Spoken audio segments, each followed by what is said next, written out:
বঞ্চিত সরকারি কর্মচারীদের জন্য রয়েছে সুসংবাদ। চাকরিতে অসন্তোষ নিরসনে কমিশন হচ্ছে।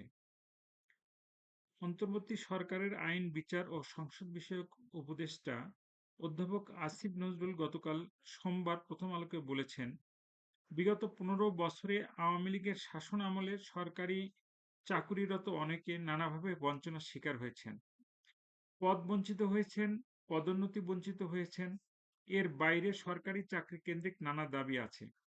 সবকিছু পর্যালোচনা করে এই কমিশন সরকারের কাছে সুপারিশ জমা দেবে। তিনি বলেন, সরকার নিজের সামর্থ্য অনুযায়ী এবং সহমর্মিতার সঙ্গে সুপারিশগুলো বিবেচনা করবে। সরকারি সূত্র জানায়, গত বৃহস্পতিবার উপদেষ্টা পরিষদের বৈঠকে বিষয়টি আলোচনা হয়েছে। তারপর আব্দুল মুঈদ চৌধুরীর সঙ্গে যোগাযোগ করা হয়। তিনি কমিশনের প্রধান হতে রাজি হন। প্রাথমিক সিদ্ধান্ত অনুযায়ী কমিশনের কার্যালয় হবে রাজধানীর সেগুনবাগিচায়। কমিশনের কাজ কি হবে তা সম্পর্কে জানিয়েছে সরকারের একাধিক সূত্র। জানা গেছে, সরকারি চাকরিতে পদোন্নতি ও পদবঞ্চিতরা কমিশনের কাছে তাদের দাবিগুলো তুলে ধরতে পারবেন। সুযোগ সুবিধা বঞ্চিতরা তাদের সমস্যা তুলে ধরতে পারবেন। সরকারি চাকরিতে প্রবেশের বয়স বৃদ্ধির দাবিটি কমিশন পর্যালোচনা করবে।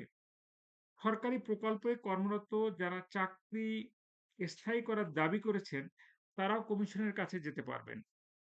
সরকারি চাকরি সংক্রান্ত অন্যান্য কিছু বিষয় নিয়েও কাজ করবে এ কমিশন।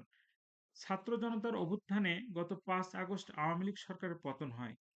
৮ আগস্ট অন্তর্বর্তী সরকার গঠিত হয়। অন্তর্বর্তী সরকার দায়িত্ব নেওয়ার পর থেকেই সরকারি চাকরি সংক্রান্ত নানা দাবিতে ঢাকায় নানা কর্মসূচি পালিত হয়। সাবেক তত্ত্বাবধায়ক সরকারের উপদেষ্টা আব্দুল মুঈদ চৌধুরী সরকার গঠিত জনপ্রশাসন সংস্কার কমিটির প্রধান হয়েছেন। পাশাপাশি তিনি অসন্তোষ নিরসনেও